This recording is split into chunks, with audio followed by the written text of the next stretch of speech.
Mirasee.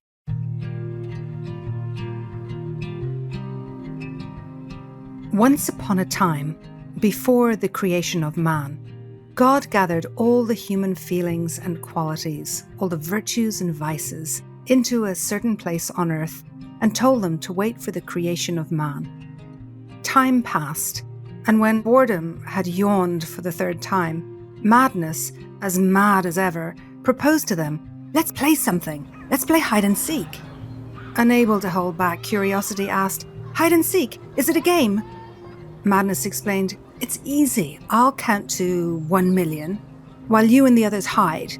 And when I've finished counting, the first one I have found will take my place, and so the game goes on." "Wonderful!" shouted enthusiasm, euphoria, and excitement. They were so happy that even doubt was persuaded. But not everyone wanted to take part. Truth preferred not to hide. Why should I, when in the long run I'll be found out? And arrogance judged it to be a very childish and silly game. But what really disturbed her was that it was not her idea. And so they started the game. 1, 2, 3. Madness began to count.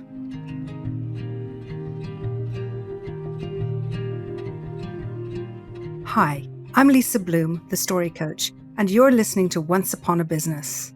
In each episode, we explore a story, a fairy tale, folktale, or traditional story so that we can discover the amazing lessons relevant for business and for entrepreneurs.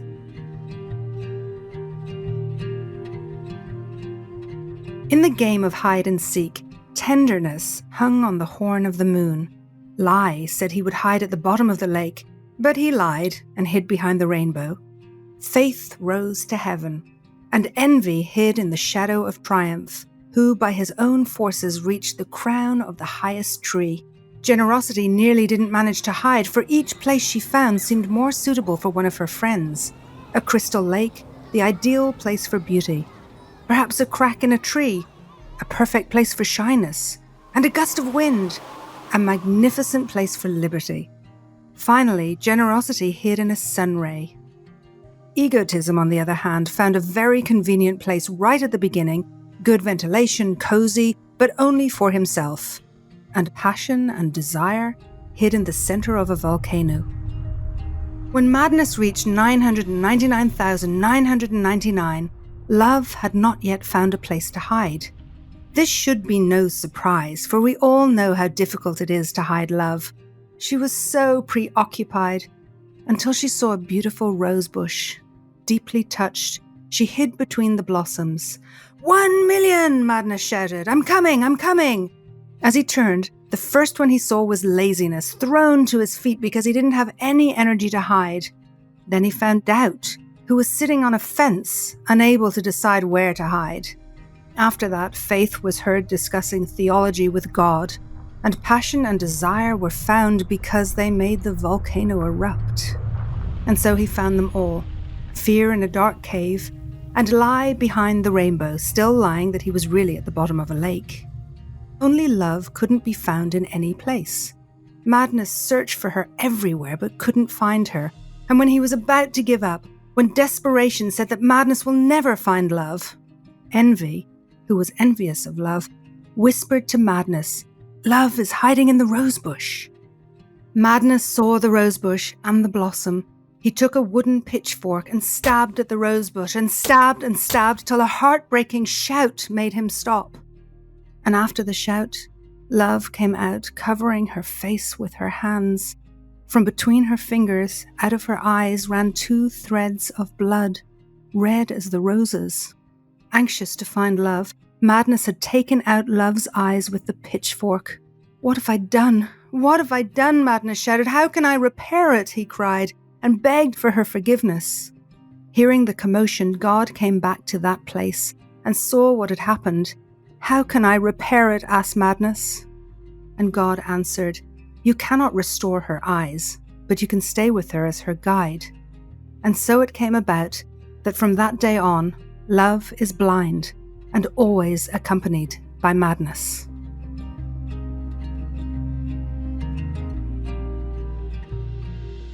So this is one of the most popular stories I've ever told. I first heard it when a friend of mine had traveled to her brother's wedding.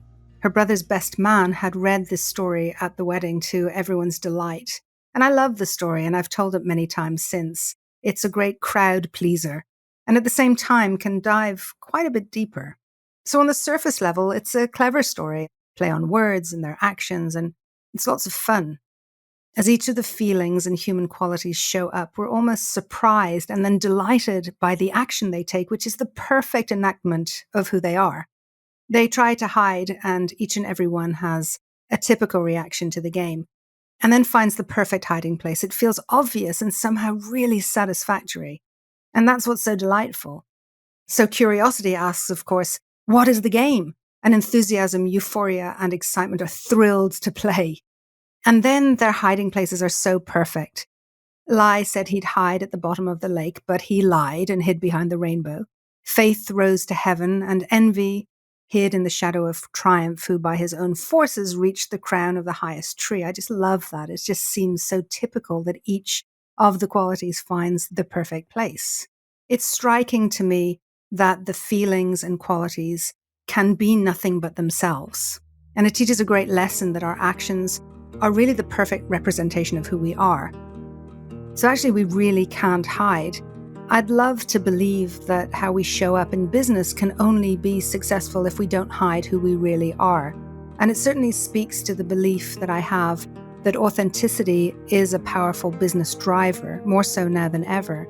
People want to work with ethical, honest, and values-based businesses, so you have to be who you truly are in order to be successful. I think it's also interesting that there's a balance between the feelings, those that would be considered positive and those that are thought to be negative. And again, they're all in character. So ultimately, it's envy, who, envious of love, gives away her hiding place to madness. I love that we see all the traits and characters of humanity in their full glory, doing what they do, being so thoroughly human. It's almost this tender, humorous nod to all sides of human behavior. We can't always be good nor bad. We are this beautiful mix of qualities interacting with each other and reaching this imperfect end. It speaks to how we need to show up in our business too, to acknowledge our strengths and weaknesses, our abilities, and what we need to learn. So that as we develop in our expertise, we're always growing and learning, always balancing who we are and what we do with all that we need to become. I love that in the story, God gathers all the qualities together, as if they were almost beyond his creation, and then put them in a certain place to await man.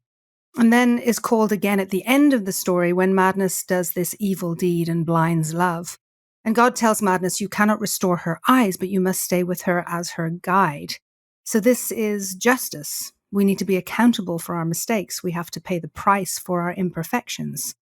And so it is in business. We all make mistakes, and they may be costly, but that's the price of learning and growing. And we're able to move forward when we are accountable to ourselves, to the work as well, and to those that we serve. At the end of the story, love is blind and always accompanied by madness. This feels to me a little bit like the story of the entrepreneur. We can be blinded by our passion. We can be blinded by our drive, perhaps by the very love we have for the work we do. And that can be perceived as madness to ourselves and others.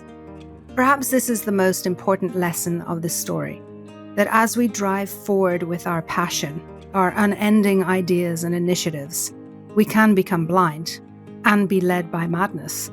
And it's a high price to pay for being insatiable or for not being patient enough. Perhaps the lesson here is that our business is a big game that we can play and enjoy, but not take so seriously that we end up becoming blind and mad. Instead, to lean into our qualities and our feelings, to see them truly for who they are, to see ourselves for who we are, to allow love to lead us but not become blinded by the madness that she attracts.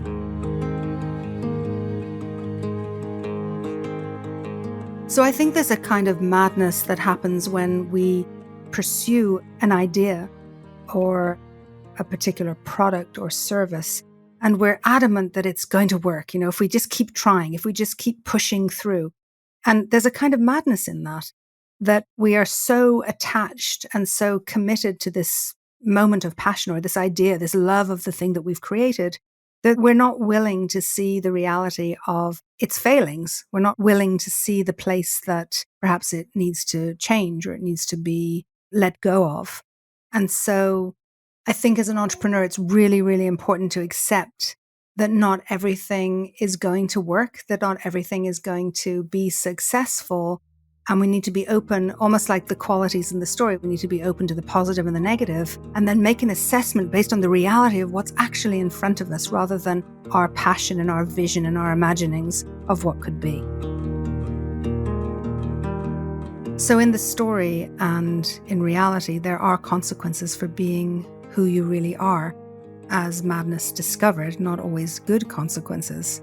And as a business owner, if your niche is nonprofit or really small, so you may never make much money, but if you chase profit because you think you should, or because you're trying to live someone else's idea of who you are and what your business should be, you'll never be fulfilled, you'll never be happy. I've seen this again and again where people have made career choices or even business choices that are aligned with other people's expectations, and it never ends well. So in the story, Love ends up blind and Madness has to live with what he did. But there are worse outcomes than spending your life arm in arm with Love, I would suggest.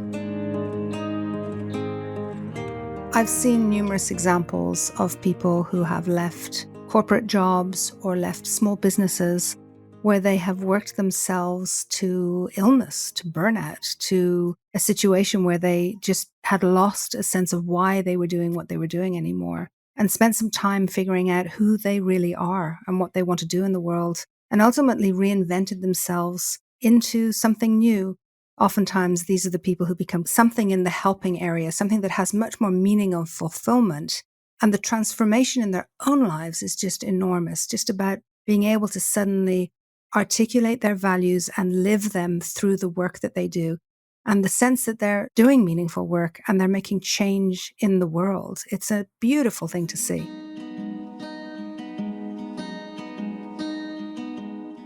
I'm Lisa Bloom, and you've been listening to Once Upon a Business.